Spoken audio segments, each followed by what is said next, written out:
नमस्कार, जय हिंद, वंदे मातरम। दोस्तों, लीजिए मैं पुनः अपना नया वीडियो लेकर आप लोगों के समक्ष प्रस्तुत हूँ।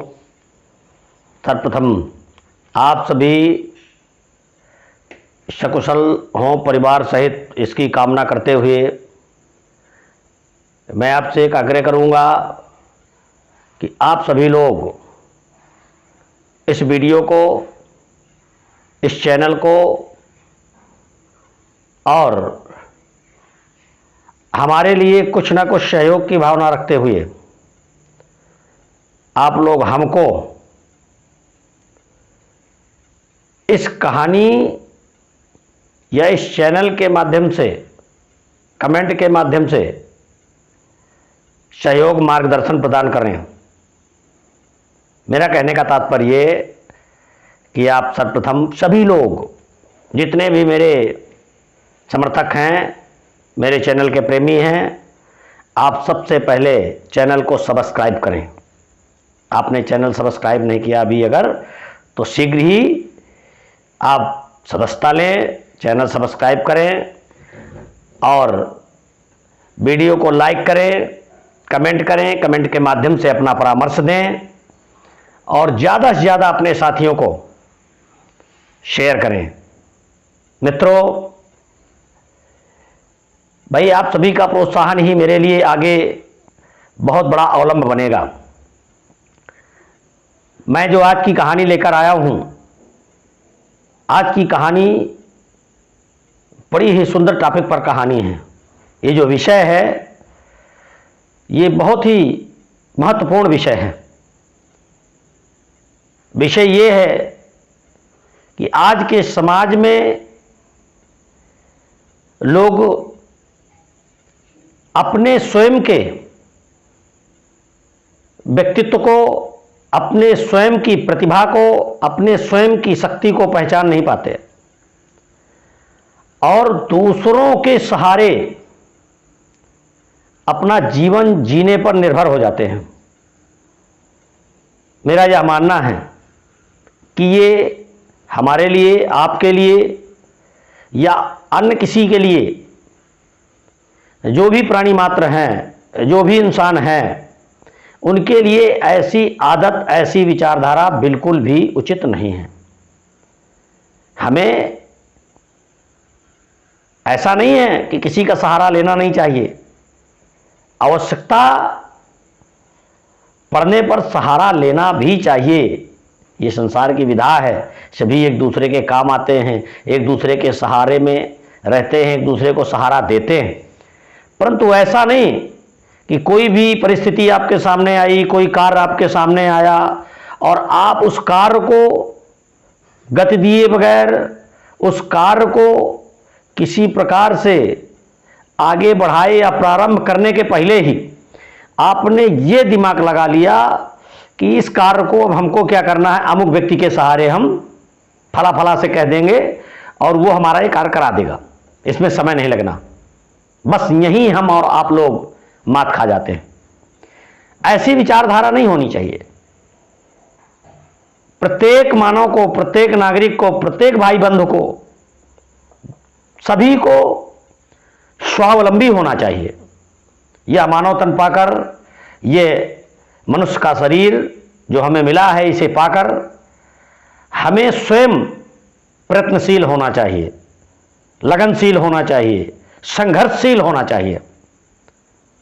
कहने का तात्पर्य वही कि स्वावलंबी होना चाहिए, अपने पर निर्भर होना चाहिए, ना कि दूसरे पर निर्भर होकर जीना चाहिए। दूसरा, जब आप अपने पर निर्भर होंगे तो फिर आप एक हाथ बढ़ाएंगे, हजारों हाथ आपकी ओर बढ़ जाएंगे। ये तो बात का विषय है ना। और कुछ करने के पहले यदि हम इस प्रकार केवल दूसरे के सहारे कि अमुक कार्य रहे ये हमारा थोड़ी है, उससे कराएंगे, वो ज़्यादा अच्छा करता है वो कर देगा, इससे इसको बुला ले वो ज़्यादा अच्छा करता है इसमें ये कर देगा, अब ये काम पड़ गया तो इसको बुला ले। यानी जितने काम पड़ते जाएं उतने लोग, उतने विभाग, उतने तरह के व्यक्ति आपके दिमाग में तुरंत आ जाते हैं, लेकिन आपके दिमाग में कभी ये नहीं आ पा रहा कि इस कार्य को हमें स्वयं करना है, और जब करेंगे तो ना भी कर पाएंगे तो अनुभव तो आएगा, धीरे धीरे कर लेंगे। करत करत अभ्यास के जड़मत होत सुजान, रसरी आवत जात ही सिल पर करत निशान। ऐसे हमारे महापुरुषों की ये पंक्तियां हैं कि अगर आप निरंतर किसी कार्य में अभ्यास करते हैं या संलग्न होकर के उस कार्य को करते हैं तो उस कार्य में सफलता सुनिश्चित है, आपको सफलता एक दिन मिलेगी मित्रों। और थोड़ा सा किया, इसके पश्चात आत्मसमर्पण कर दिया, आत्मनिर्भरता नहीं दिखाई, स्वावलंबन जो आवश्यक है उसको तो छुआ नहीं कहीं आपने। इसी पर मैं आज आपको एक उदाहरण दूंगा कहानी के माध्यम से, और बड़ी सुंदर सत्य कहानी है। एक समय की बात है, एक महान संत थे, वो अपने शिष्यों के साथ कहीं जा रहे थे किसी स्थान पर, और चलते चलते वो सभी श्रमित हो गए थे। ऐसी इच्छा कर रही थी उनकी कि कहीं पर ना हो तो विश्राम कर लिया जाए, पैर थक रहे हैं, हम थक रहे हैं, कुछ देर विश्राम करेंगे, इसके पश्चात फिर आगे बढ़ेंगे। परंतु दूसरा विचार ये आया कि यदि हम विश्राम करने में लग जाएंगे तो हमारा जो गंतव्य है उस गंतव्य पे हम समय से पहुंच नहीं पाएंगे, विलंब हो जाएगा, रात्रि हो जाएगी उस स्थान पर पहुंचने में। इसलिए सभी ने चलते रहना ही उचित समझा। चलते गए, चलते चलते चलते चलते उस मार्ग में एक बहुत बड़ा नाला आया, और जब नाला आया तो उस नाले को सभी ने छलांग लगा करके पार किया। उनके गुरुजी ने भी नाला छलांग लगा करके पार किया और पार हो गए, परंतु एक गड़बड़ हो गई। अब वो गड़बड़ क्या हुई कि गुरुजी का कमंडल गलती से छलांग लगाते समय छूट गया, उस नाले में चला गया। अब गुरुजी का जब कमंडल नाले में चला गया तो गुरुजी और सभी शिष्य विचार करने लगे कि ये तो बड़ी गड़बड़ हो गई भाई, हमें विलंब हो रहा है, एक तो समस्या ये खड़ी हो गई। इस पर एक शिष्य ने जो है न सोचा न विचारा, और तुरंत उन्होंने कहा मैं अभी सफाई कर्मचारी को लेके आता हूं, उससे कहेंगे तो वो नाले से कमंडल निकाल देगा। वो चला गया, कोई बुद्धि विवेक नहीं लगाया, स्वयं का सामर्थ्य कुछ नहीं दिखाया, वो निकल लिया सफाई कर्मचारी को लेने के लिए। अब इसके बाद जितने शिष्य बचे वो सभी लोग बैठ के एक जगह चिंतन कर रहे हैं, चिंता में पड़ गए। अरे ये तो अच्छी समस्या खड़ी हो गई, गुरुजी का कमंडल नाले में गिर गया, अब बताओ इसको कैसे निकाला जाए, कैसे निकलेगा कमंडल। ये सब आपस में सोच रहे थे बैठे बैठे, और उधर गुरुजी वो चिंतित हो रहे थे कि कैसे शिष्य हैं मेरे, मैंने इन्हें स्वावलंबन का पाठ पढ़ाया है, स्वावलंबी बनो, कोई भी कार्य कुछ भी करो तो अपने दम पर करो, और ये कोई सफाई कर्मचारी को लेने जा रहा है, कोई आपस में बैठ के मंथन कर रहा है कि ये कमंडल निकलेगा कैसे, इसको निकाला कैसे जाए। अच्छा गुरुजी का कमंडल नाली में गिर गया। तो जो सफाई कर्मचारी को लेने गया था वो गोपाल नाम का शिष्य गुरुजी का, वो तो वहां लग गया, सफाई कर्मचारी के लिए चला गया। उन शिष्यों में एक शिष्य जो था उसके दिमाग में अचानक बात आई, अरे गुरुजी तो हमको स्वावलंबन की शिक्षा देते रहे हैं, और गुरुजी भी यही बैठे सोच रहे थे कि अच्छा मैंने शिष्यों को स्वावलंबन का पाठ पढ़ाया और इनमें जरा सा भी मेरी विद्या का, मेरे ज्ञान का कोई असर नहीं है, क्या मतलब है, सब मिथ्या हो गया। उनमें से एक शिष्य था मदन नाम का, वो उठा और उसने जाकर के नाली में हाथ डालकर गुरुजी के कमंडल को टोने का प्रयास किया, गुरुजी का कमंडल मिल जाए कहीं। वो प्रयास करने लगा हाथ डाल के, कमंडल मिला नहीं। उसका कारण था, अब वो कमंडल गिरा था, कमंडल वजनी होता है, वो कमंडल धीरे धीरे धीरे धीरे वो नाले में नीचे तह की ओर चला गया था। उस शिष्य ने, मदन ने क्या किया, अपने कपड़े संभाले और कपड़े संभाल करके वो सीधा नाले में उतर गया, और नाले में उतर करके जाके अब वो कमंडल ढूंढ के निकाल के बाहर आ गया।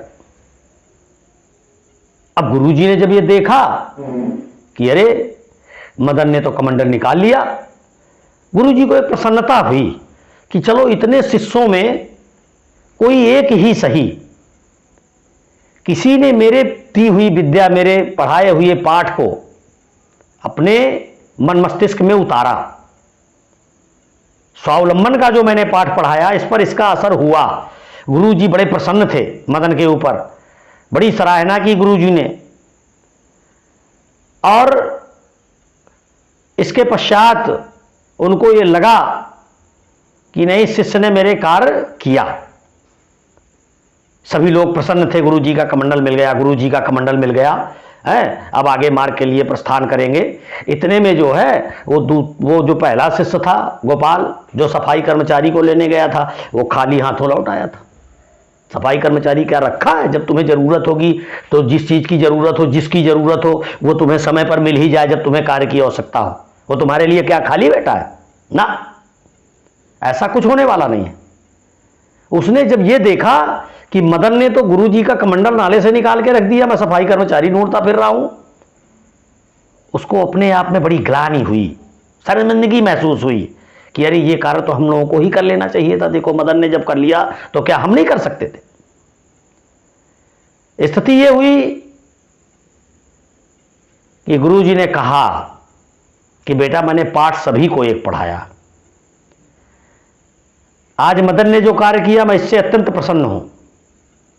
मित्रों, इस कहानी से हमें एक सीख मिलती है, बहुत बड़ी सीख, कि हमें स्वावलंबी बनना चाहिए, ये अनिवार्य है। और जब स्वावलंबी बनेंगे तो हमारे प्रत्येक कार्य सिद्ध होंगे। हमें अपने काम स्वयं करने चाहिए। ये कहानी हमको सिखाती है कि अपना काम स्वयं करो, दूसरे के मत्थे मत रहो, दूसरे के सहारे मत रहो। और हां, कितनी भी विषम परिस्थिति हो जीवन में, कितना भी बड़ा कष्ट हो, परेशानी हो, तो आप सहसा दूसरे की ओर अपना दिमाग ना दौड़ाएं।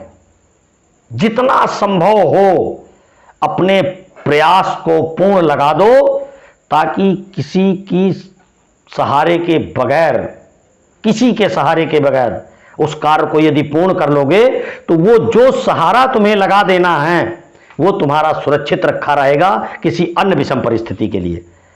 और जब उसमें असफल होने लग जाओ, तब के लिए ही तो रखी जाती हैं चीजें। कोई भी, हमारे कहानी का, आज के वीडियो का उद्देश्य यही है कि सभी हमारे प्रेमीजन, वीडियो देखने वाले, एक दूसरे को यदि इससे पूर्णतः वो जागरूक हैं तो अपने बच्चों को, अपने साथियों को, अपने सगे संबंधियों को इस बात को याद दिलाएं, क्योंकि बहुत से लोग जानकर भी अनजान बने होते हैं कि हमें अपना काम स्वयं करना है। आज का वीडियो मेरा यहीं पर समाप्त होगा।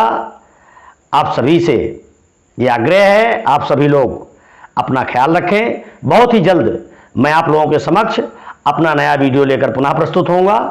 नमस्कार, जय हिंद, वंदे मातरम, भारत माता की जय।